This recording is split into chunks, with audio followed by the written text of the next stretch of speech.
Yeah, some 30 heads of states and governments, 140 government delegations, 400 ministers, and some 6,000 delegates from around the world met today in Abu Dhabi for the 2025 edition of the World Government Summit. Now, that forum looks to explore key future trends in governance, innovation, technology, and a lot more. Let's take a listen to excerpts from one of the panels that was tailored to sub-Saharan Africa. First and foremost is, you said it all, Africa is the place to be. I mean, for all the reasons that you said, I'm not worried about Africa for any reason. First, if you look at the demography of Africa, you got 75% of the population less than the age of 35. 600 million people between the ages of 15 and 35. So that tells you that Africa is going to be workforce of the world, the labor workshop of the world, where you have skills, talent, entrepreneurship that will unleash a lot of innovation around the world.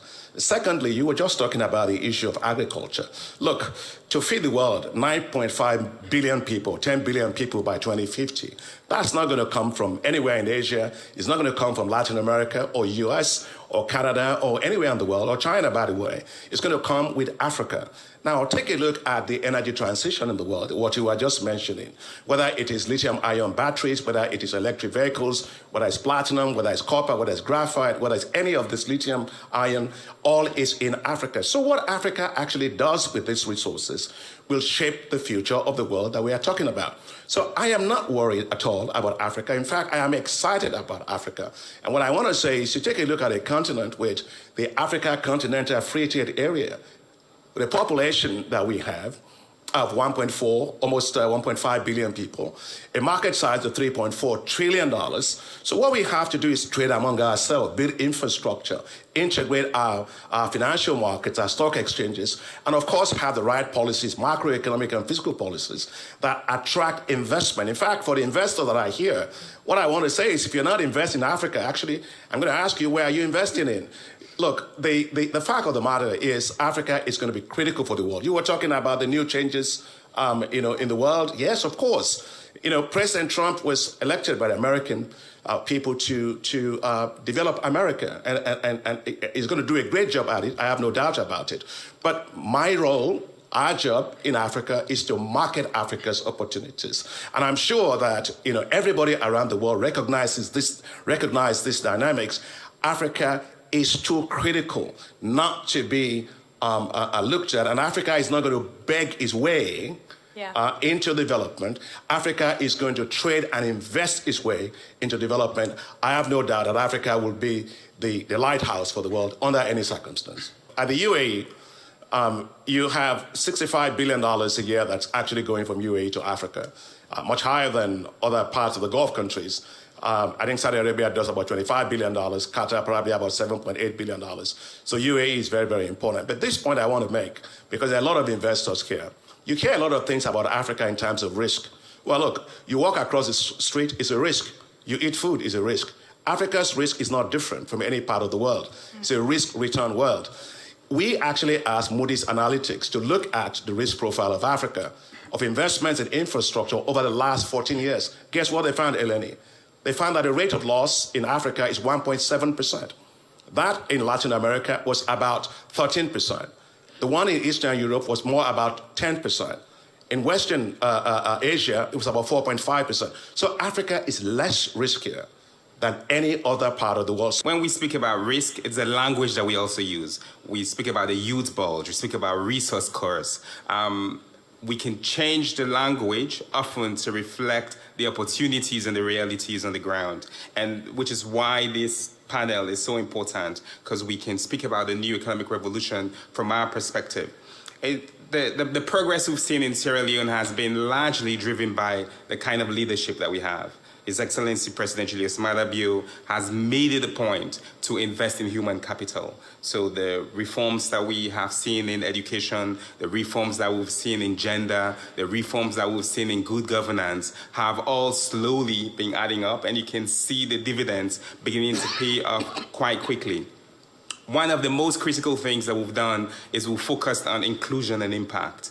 The president just at the UN last year told the world about radical inclusion. And radical inclusion isn't just a random idea. It's that the things that work have to work for everyone. I do feel that when there's economic progress positively for a few, there will be civil and political chaos for the majority. So if we're speaking about new economic revolution, it has to be for everyone. It has to be inclusive, and the impact that we speak about must be felt by everyone. And this is not too difficult, really, to do. We just have to shift our mindsets. We speak about critical minerals. Sierra Leone has had lots of mineral conversations. It's mostly been negative.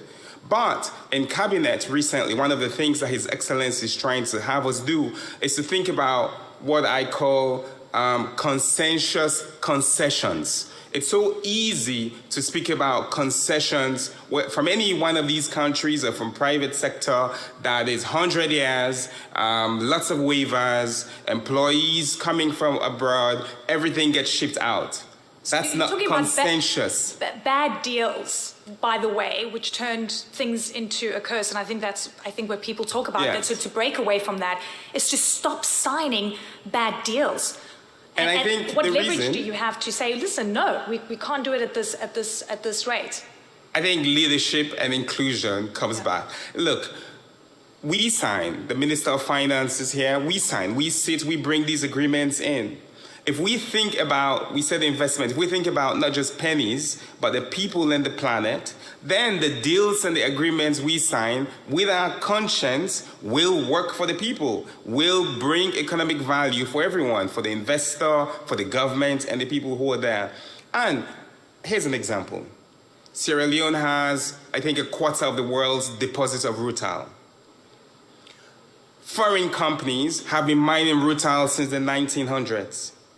The agreement that was taken to Parliament many years ago was terrible for the country. The country will export all this rutile, and we still got all these waivers and exemptions by that foreign company. Until recently, a Sierra Leonean has bought rutile, the company, and we're beginning to engage and see now how those resources get to stay in the country. We can now speak about how that ties in with energy because they are invested in energy. We can think about how they can employ people. The dynamics change. So we as a government, leadership, again, which is why I said leadership has been at the heart, and His Excellency President Bio has been doing this, investing in people, investing in planets, investing, and then the pennies, is that when we place people at the center, everyone, inclusion, we use our conscience to make sure that the deals that we sign are bringing in more energy, are tied with infrastructure, are tied with the ports that are there, are making sure that there are schools that are being built. And when that happens, our people will win. And I think then it becomes not a youth bulge, but it becomes an opportunity where young people in Sierra Leone can be the leaders. The CEO of the company is a young guy. This company I'm just talking about that was bought by a Sierra Leonean. Those things are happening, and we'll see more of it as we get more young people who are in leadership. Yeah, and from a private sector perspective, tell me why it makes sense to invest on the continent. What kind of returns can people expect? And why you shouldn't be looking at these perceptions that Africa equates to, negativity and it's high risk, so therefore you've got to expect high return, which is when essentially we start to see bad deals being signed. I speak as a private sector person who has investments on 4 continents, including the Gulf states, and someone who also has a diversified investment portfolio from power, oil and gas, financial services, and healthcare. There's nowhere else we get the kind of returns on investments as what we make in Africa. I say to people often that the glass is half full. You may decide to see risks or challenges, or you may see opportunities. But ability to identify opportunities and structure your approach in a way that addresses and mitigates those risks confers extra competitive advantage on you and your business. So I speak to our friends here, as the president of the African Development Bank said, no better than to say it, because he has the statistics, he sees what's going on the continent. There's nowhere else that gives you the kind of returns on investment as what you make on the continent. Yes, stereotypes, information provided in a certain way that all you see is challenges, but just look at us. And we keep investing in our group. We generate, or we have capacity to generate 2,000 megawatts of electricity on a daily basis, and today we generate about 750 megawatts, which is very significant on the continent. There's nowhere else you can invest in power sector and you start paying dividend to investors year 3. That happens in Africa. We are in financial services sector, huge, significant returns on investment. So the time is now, and there are certain factors shaping all of this. If you look at the demography in Africa, as our moderator Eleni said, the median age is 19. In other parts of the world, it's 38, 32. This is huge opportunity. 1.5 billion people, over 65% under the age of, as I said before, under the age of 30. So this is significant investment opportunity for everyone. Let us invest, but we also believe and accept that we have a few challenges.